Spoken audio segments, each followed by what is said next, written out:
Welcome back to Tendoc Talks about the Power Rangers role-playing game. Today we're going to talk about Zords. The way that the book has Zords written doesn't make a lot of sense, or maybe it makes sense at first. It has instructions as to how you can make your own Zord. You start off with a basic template. It tells you how strong it should be, which attacks it starts off with, etc. And then you can use points to increase the different Zord abilities. And then it gives you examples of some Zords that are already made. It has the Dinozords, the Zords. I think it has the Ninja Zords and the In-Space Zords, but I'm not sure. It's been a little while since I read it. But the main thing that I wanted to talk about, and the main reason why a lot of people are waiting for the dedicated stream on Zords that's going to be put on by Renegade Games later, is because there's almost no scaling between what the Zords can do and what you can do on foot. The same thing with grown-sized monsters. What do I mean by that? Well, on foot, you tend to do 1 damage, maybe 2 damage if you have a really powerful weapon. And then there are some special things that you can do, like putting your weapons together. That allows you to do 5 damage, but only once per day, or something like that. Then you look at Zords, and they do 1 or maybe 2 damage. And it's not a different type of damage either. It just appears to be regular damage. So, a Power Ranger versus a Zord, you're going to be doing about the same amount of damage. Alright, that feels a little weird, but it's not a game breaker, right? There's still other reasons to use Zords. What about movement speed? Well, most of the Zords have a 40-foot movement speed. And that doesn't make sense either.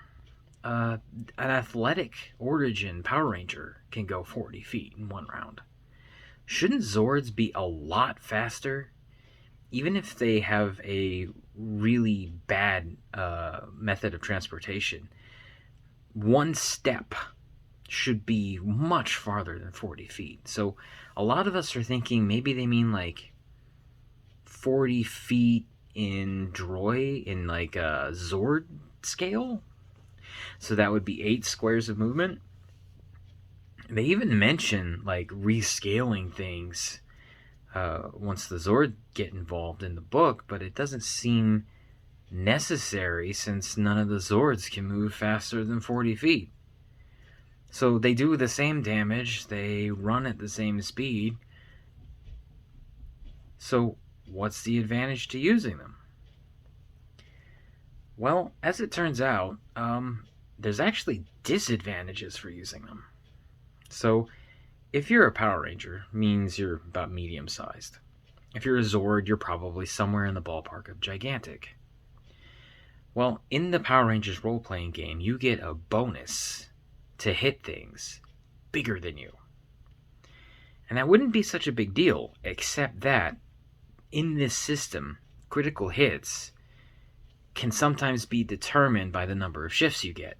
If you get a certain number of shifts, you go into automatic success and automatic critical. Compound that to the fact that monsters of gigantic size and Zords have a penalty to hitting you if you're medium-sized. Which means, again, they're less likely to crit, they're less likely to do a lot of damage. So what we end up is this weird situation where you would do more consistent damage to a oversized monster as a Power Ranger than you would in a Zord. So it makes sense to stay on foot. If each of you has an ability that does 2 damage, and you have a team of 5, you could do 10 damage to the monster, and as long as you can do that in 2 rounds, the monster's probably dead. Nothing has 20 health. But there's one more problem. When you go to call a Zord, it takes a certain amount of time for them to show up. I think it's something like 2d6 rounds. There are special abilities and things that you can take to make them come faster. But if you have to wait that long, then you're gonna have to deal with the monster until the Zords show up. There's a good chance you kill it before they appear. Or if the monster is super good, it could kill you. But again, it has a disadvantage. It has not disadvantage. It has shift penalties to hit you, and you have shift bonuses to hit it.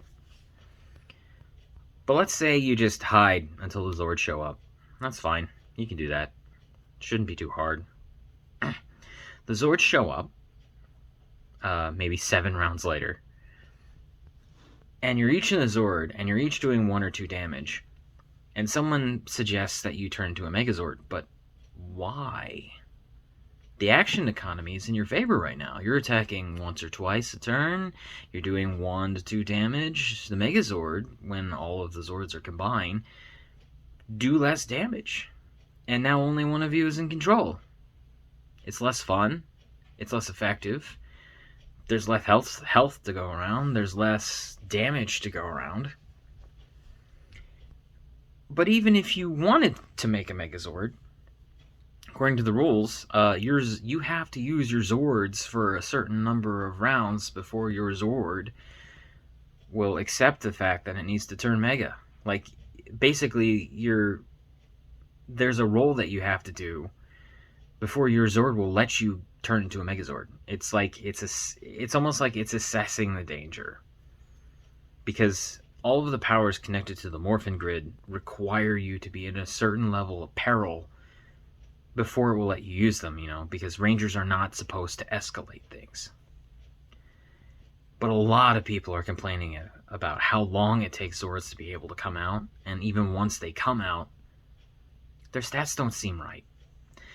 And if you follow the Zord creation instructions as the book presents them, you can't recreate the example Zords they give you in the book.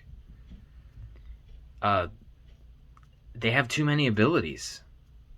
So they must be something other than level 1. And they already have stats in their attacking abilities suggesting they already have a pilot. So there's some... So like the red Tyrannosaurus Zord, right? Obviously they expect Jason to be piloting it. So it has his stats, but we don't know what Jason's stats are, so we don't know how much of the Zord is Jason and how much of it is the base Zord. Plus, it's gigantic size.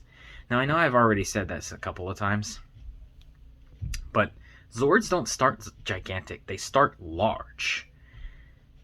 But there doesn't seem to be a mechanic to make them any bigger. But every single example Zord in the book is larger than that.